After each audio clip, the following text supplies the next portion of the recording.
नमस्कार साथियों, कैसे हैं? आशा करता हूं कि ठीक होंगे। मैं पिछले बार एक वीडियो दिया था कि सीएस खतियान को भी देखा जाएगा इस सर्वे में, जो अभी नया सर्वे होने जा रहा है।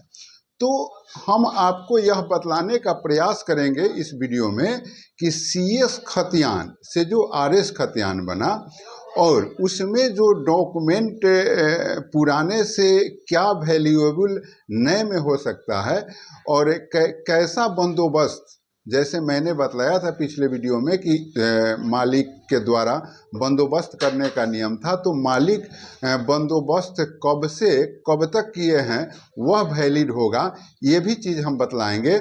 और ये भी बतलाने का प्रयास करेंगे कि जैसे यह बातें जो निकल कर के आई है कि कुछ ज़मीन नीलामी के नाम पर भी दूसरे को चला गया, तो नीलाम पत्र में कैसा जमीन वैलिड होगा, इन तमाम तथ्यों पर हम लोग इस वीडियो में चर्चा करेंगे। और सर्वे का जो प्रक्रिया लगातार कुछ ना कुछ चेंज होते जा रहा है, इसलिए आप लोग लगातार किसी न किसी चैनल पर जब बने रहिएगा तो आपको न्यू अपडेट से आप अवगत होते रहेंगे और आप किसी भी प्रकार के असुविधा में नहीं फंसेंगे। और जो भी जानकारी, सटीक जानकारी निकल करके आएगी वह आपको मिलते रहेगा और उससे आपको जो आगे का काम होगा वह करने में सुविधा होगा। मैं आपको बतलाने का प्रयास करता हूं कि एक साथी हैं हमारे राम विनोद सिंह जी। राम विनोद सिंह जी का एक कमेंट आया कि भाई हमारा ज़मीन जो है, हमारा कागजात जो है ज़मीन का वह पट्टीदार रख लिया है, तो क्या वह ज़मीन उसका हो जाएगा? तो मैं आपको बतलाते चलूँ कि किसी का ज़मीन चोरी कर, किसी का कागजात चोरी कर लेने से उसका ज़मीन नहीं हो सकता है। वह ज़मीन जैसे ही वो डॉक्यूमेंट भरेगा, वो कागजात जमा करेगा, तो जो वंशावली बनावेगा उस वंशावली में आप आते हैं तो मजबूरी है उसका आपका नाम देगा, और नहीं देगा तो वह जब वंशावली का सत्यापन होगा उस समय उस वंशावली को इनवैलिड कर दिया जाएगा। कहीं ना कहीं से वह वंशावली वार्ड सभा ला करके सत्यापित करने का प्रावधान है, और जब वह सत्यापित करने की जब बात आएगी ग्राम सभा में तो उसे इनवैलिड कर दिया जाएगा। तो इसलिए आप यह दिमाग में नहीं रखें। हाँ ठीक, परेशानी थोड़ी सी होती है। हम आपको बतलाते चले कि 1990 तक का डॉक्यूमेंट किसी किसी ज़िले में तो पुराना से पुराना जो भी दस्तावेज है वो भी ऑनलाइन अपलोड है, लेकिन आपका अगर ज़मीन खतियानी है तो उसके लिए आपको परेशानी नहीं है। वो ओरिजिनल खतियान भी आप ऑनलाइन निकाल सकते हैं, वह चाहे पुराना हो या नया हो। सभी चीज़ों की व्यवस्था जो है गवर्नमेंट लगातार कर रही है और सभी चीज़ों पर पारदर्शिता होते जा रहा है। और हमें लगता है कि सर्वे से पहले सभी जगहों पर सारी पारदर्शिता हो जाएगी और आपको कोई असुविधा नहीं होगा। और बहुत सारे साथी, जैसे एक साथी का कमेंट आया कि भाई ज़मीन जो है अगर आरएस खतियान को देखा जाए और सीएस खतियान को देखा जाए, आरएस खतियान वाले का जो सर्वे हुआ है और उस पर अगर विवाद फंसता है तो आरएस खतियान वाले अगर डॉक्यूमेंट दिखा देंगे तो दूध का दूध पानी का पानी हो जाएगा। तो ये तमाम प्रक्रियाएं गवर्नमेंट कर रही है और इस पर जो भी मंथन है विभाग स्तर से, सरकार स्तर से, ये तमाम चीज़ें हो रही है। और कहीं ना कहीं से जब सरकार इन बातों को परोसी है आपको, तो कहीं ना कहीं से कुछ ना कुछ तो इसमें अच्छा होना ही होना है। अब हम आपको बतलाते चले कि सीएस खतियान, आरएस खतियान और ये चीज़ें जो निकल करके आई, जो सोशल मीडिया से जानकारी मिली या प्रिंट मीडिया से जानकारी मिली कि भाई आरएस खतियान जो बना और उसमें अगर नीलाम पत्रवाद अगर किसी के पास है तो वो वैलिड होगा। अगर किसी के पास बंदोबस्त का पेपर है तो वो वैलिड होगा। तो अब बंदोबस्त का पेपर है तो कैसा है, ये बहुत बड़ी बात है। बंदोबस्त का आजकल जो है, जो स्थिति है, जैसा नियम परोसा जाता है वैसा अधिकारी आपको बतलाते हैं। नियम कानून से बहुत ज़्यादा वो लोग लगाव नहीं रखते हैं, जैसा आदेश आया वैसा कार्य करेंगे। लेकिन नियम की जानकारी आपको भी होनी चाहिए, कारण कि आप जब अपना बात परोसेंगे तो कैसे परोसेंगे, आप अगर जानेंगे तब न परोसेंगे। अगर कोई बंदोबस्त का कागज दिखा दिया, किसी मालिकाना का कागज दिखा दिया, तो अब यह आपको देखना होगा कि हमारा जमीन किस मालिकान के अंडर में था। तो उसके लिए क्या है, रिटर्न है।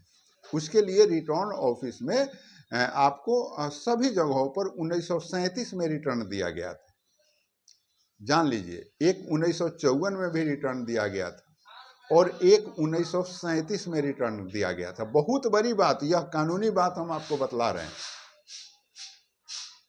तो 1954 में जो पेपर दिया गया था, बहुत सारे अंचलों में, बहुत सारे जगहों पर यह कागज उपलब्ध है और बहुत सारे जगहों पर यह कागज उपलब्ध नहीं है।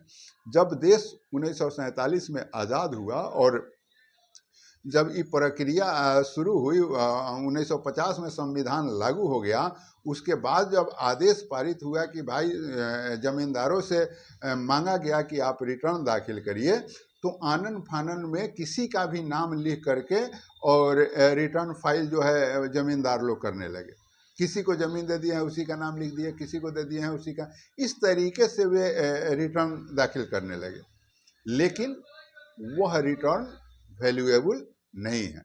वैल्यूएबल रिटर्न कौन सा है, तो वैल्यूएबल रिटर्न जो है 1937 में जो रिटर्न दाखिल हुआ, गवर्नमेंट उसी को मानी है कि वही कारण कि यह आनन फानन में बिना सत्यता वाला, और उस बाद में जो 54 में जो रिटर्न दाखिल हुआ, वह कहीं से उसमें पारदर्शिता नहीं था और उसको कहीं पे विशेष रूप से उसको नहीं लिया गया। हालांकि उस रिटर्न के आधार पर भी बहुत जगह पे सर्वे हो गया, लेकिन यही सब तो गड़बड़ियाँ हुई। ये सब गड़बड़ियाँ जब हुई, कारण कि सरकार, हमारी देश गुलाम थी, तो और उसके बाद जब हम गुलामी से आज़ादी के तरफ आए और तुरंत काम कुछ करना था, तो स्वाभाविक रूप से कुछ बातें समझ में आई, कुछ बातें समझ में नहीं आई। तो कुछ बातें जो समझ में नहीं आई और जब कार्य आगे बढ़ने लगा और आगे बढ़ने लगा, तो जब इन चीज़ों पर ध्यान हमारे नेताओं का गया, कारण कि आजकल की व्यवस्था उस समय नहीं थी। उस समय जो नेता थे उनमें ईमानदारी थी। तो जब उनका ध्यान इस पर गया, तो उनको लगा कि भाई यहाँ गड़बड़ी हो रही है, और तब जाकर के सर्वे को रोका गया और यही आपको अधिकार टाइटल सूट में उसे सुधारने का प्रावधान दिया गया। तो अब 1937 का रिटर्न हर जगह दाखिल है, और आपको अगर ये देखना है कि CS खतियान में क्या है, तो वो रिटर्न आपके लिए बहुत हर जगह उपलब्ध है। हर लेखागार में वह चीज़ रिटर्न आपके ज़िला में कहीं ना कहीं उसका ऑफिस होगा और वहाँ वो कागजात होगा, और उससे आप इन चीज़ों की पता लगा सकते हैं। एक और बड़ी बात हम बतलाना चाहते हैं, कानूनी बात है मित्रों, कि एक 1946 के बाद अगर कोई जमींदार किसी को भी कोई डॉक्यूमेंट बना दिया, तो वह डॉक्यूमेंट वैलिड नहीं माना जाएगा, तब उसका टाइटल देखा जाएगा। 1946 के पहले अगर किसी के जमीन को जमींदार किसी को पट्टा बना दिया, तो उसको वैलिड माना जाएगा। लेकिन 1946 के बाद अगर बनाया गया है, तो उसे वैलिड नहीं माना जाएगा। यह कानून है।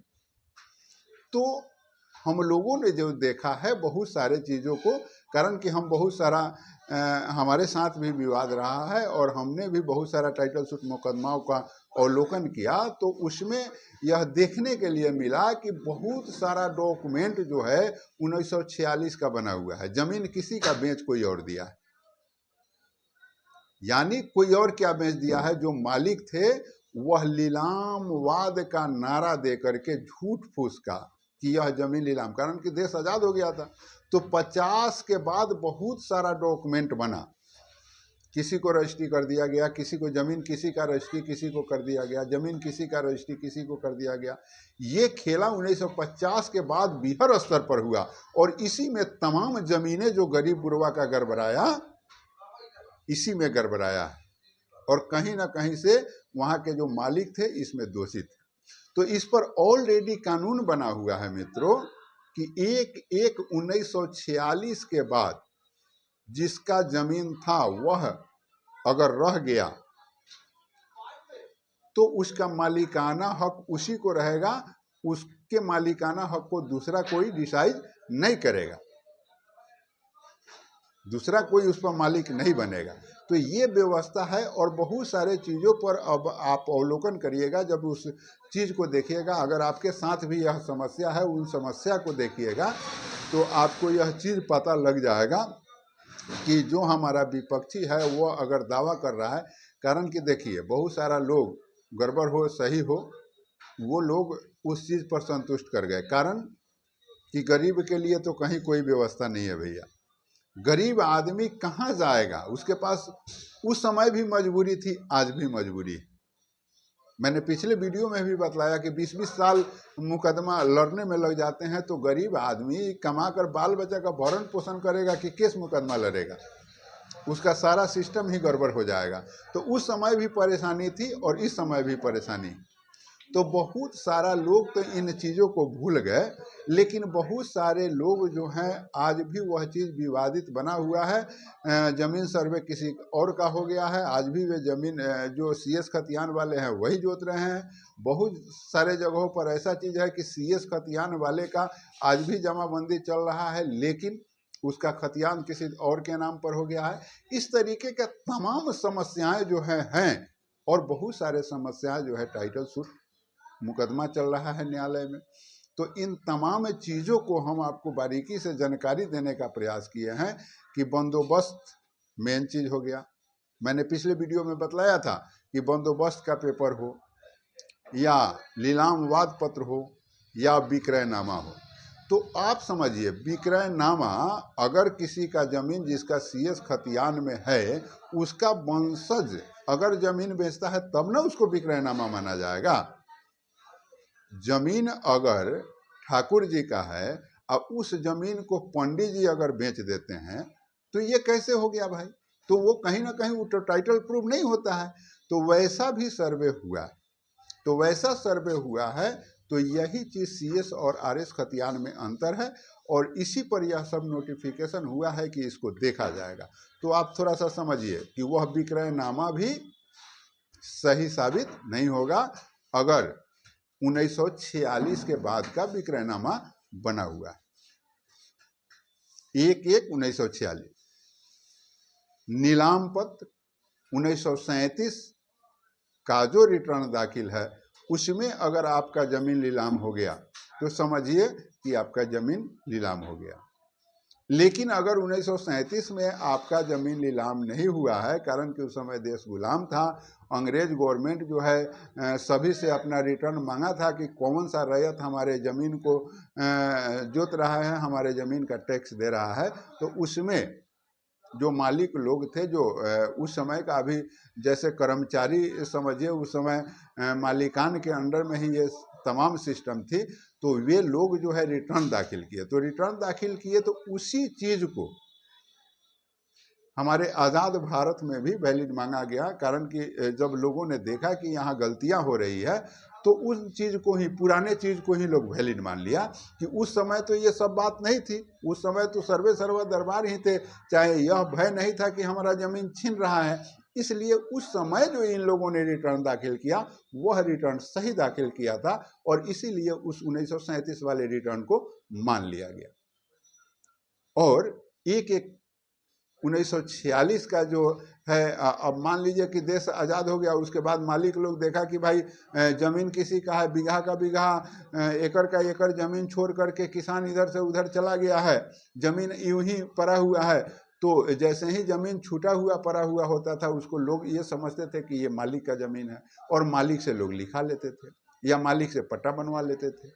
तो गवर्नमेंट यह बात देखी कि भाई यह पट्टा 1950 के बाद का बहुत सारा पट्टा बना हुआ है, तो इसमें एक कानूनी प्रावधान दिया गया कि हाँ 1/1/1946 से पहले अगर पट्टा हुआ है उसी को माना जाएगा, कारण कि उससे पहले देश गुलाम था।